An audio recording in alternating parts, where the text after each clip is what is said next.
اولاد کی تربیت میں اہم چیز یہ ہے، انسان دیکھے بچہ کن کے ساتھ گھوم رہا ہے، اس کا گھومنا پھرنا کن کے ساتھ ہے، اٹھنا بیٹھنا کن کے ساتھ ہے، اپنے اولاد کے اوپر یہ نگاہ رکھنی چاہیے۔ دیکھنا چاہیے بچہ کیا پڑھ رہا ہے، بچہ کیا دیکھ رہا ہے۔ ہم نے موبائل کے نام پر اس کو ایک اعلیٰ معصیت کا تھما دیا، ماں باپ نے اس لیے تاکہ وہ سکون میں رہے، بچہ اس میں لگا رہے۔ اب بچہ جو چاہے انٹرنیٹ اور کیبل پہ سرچ کر کے دیکھے، ماں باپ کو معلوم نہیں، وہ خرگوش کی نیند سوئے ہوئے ہیں اور بچے کی ساری رات معاذ اللہ انٹرنیٹ اور کیبل میں گزر جاتی ہے۔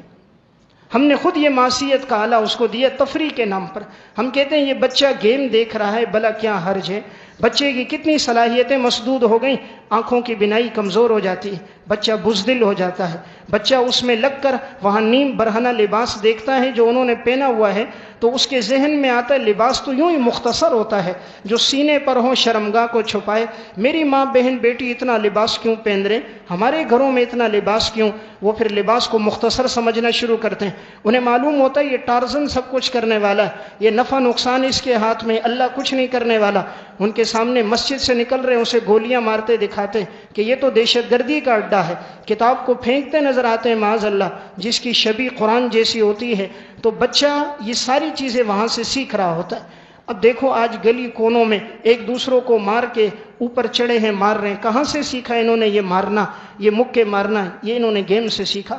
ماں باپ تفریح کے نام پر اپنے ساتھ بٹھا کر غلاظت برے پروگرامات دکھاتے ہیں، بچہ یہی دیکھتا ہے، آگے بڑھتا ہے، پھر وہ نہ ان کے کام آتا ہے نہ ملک اور ملت کے۔ روزنامہ مشرق جو لاہور سے چھپتا ہے، انہوں نے آج سے 40 سال پہلے کا واقعہ لکھا تھا۔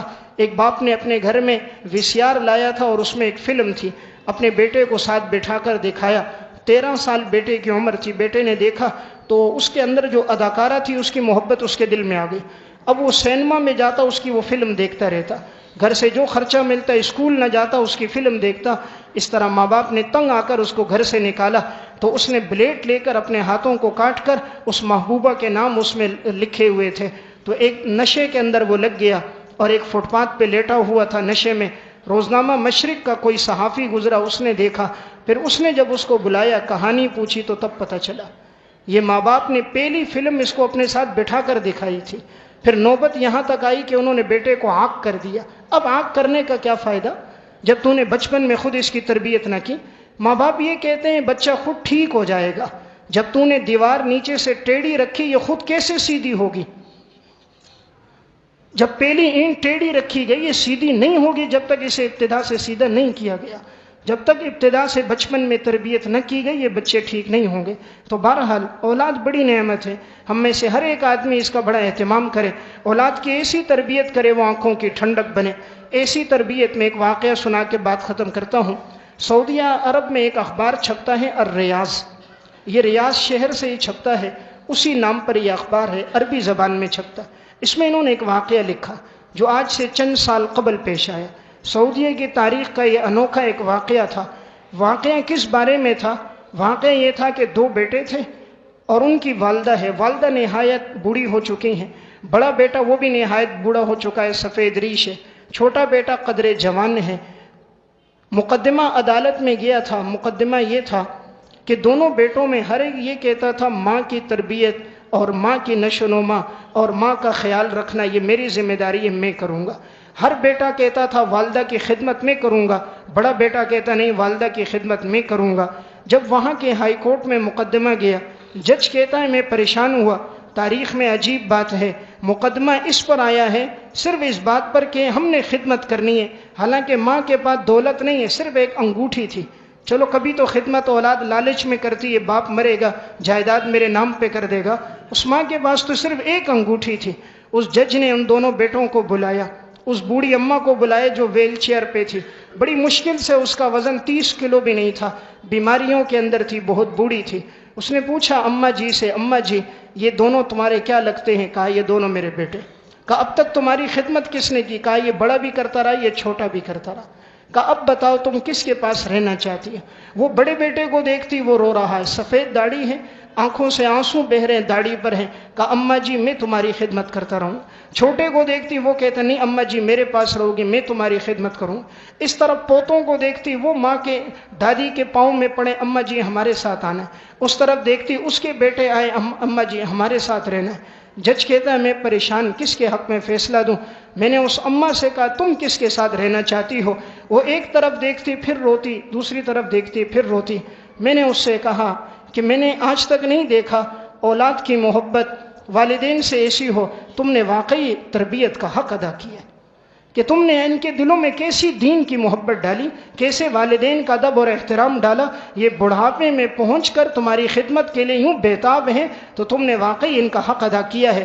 آخر جج کہنے لگا میں نے ماں سے کہا، ماں نے کہا میں فیصلہ نہیں کر سکتی۔ تو جج کہتا میں نے پھر یہ فیصلہ دیا، میں نے کہا چونکہ بڑے نے بڑی خدمت کی، اب اس کا اپنا بڑھاپا ہے اور یہ خود بھی معذور ہے، چھوٹا اس کی خدمت کرے، لیکن جب بڑا چاہے تو والدہ کو اپنے گھر لا سکتا ہے۔ جب یہ فیصلہ سنایا تو وہ بڑا رونے لگا، سسکیاں لینے لگا، اور اس کے چہرے اور داڑھی پر آنسو تھے کہ ماں کی خدمت مجھ سے چلی گئی۔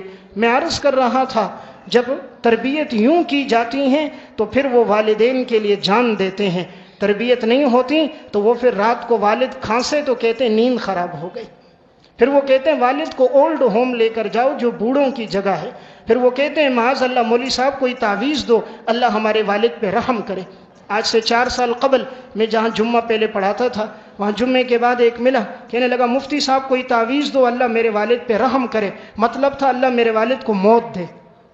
تو جب تم نے خود اس کی تربیت نہیں کی پھر وہ تمہاری موت کی دعائیں کرے گا کہ یہ باپ کب مرے گا، جب تاکہ یہ میراث تقسیم ہو جائے گی۔ تم نے دنیا میں اس کے دل میں محبت پیسے کی ڈالی، پھر وہ کوشش کرے گا کتنی جلدی مر جائے اور یہ پیسہ ہمیں مل جائے۔ دنیا میں پیسے کا حق نہ ادا کیا، نہ اولاد کا حق ادا کیا، پھر یہی اولادیں جب بڑی ہوتی ہیں پھر یہ ڈکیت، لٹیرے اور یہی پھر ڈاکو اور فسادی، منشیات کے عادی، منشیات کو بیچنے والے ماں باپ کی عزت کو خاک میں ملا دیتے ہیں۔ اور اگر یہی نیک ہوتے ہیں، اولاد کی نیک ہونے کی وجہ سے ماں باپ کو اللہ اتنی عزت دیتا ہے، دنیا اور آخرت میں ان کی عزت بڑھ جاتی ہے، جہاں جاتے ہیں وہ ان کی آنکھوں کی ٹھنڈک ہوتی ہے، ہر مجلس میں جا کر تعارف کراتے ہیں فلاں ہمارا بیٹا ہے، فلاں ہمارا بیٹا ہے۔ اس لیے اللہ رب العزت نے مجھے اور آپ کو جو ایک دعا سکھائی ہے وہ دعا ہے والذین یقولون ربنا هب لنا من ازواجنا وذریاتنا قرۃ اعین واجعلنا للمتقین اماما۔ اے اللہ ایسی اولاد عطا فرما جو میری آنکھوں کی ٹھنڈک بن جائے۔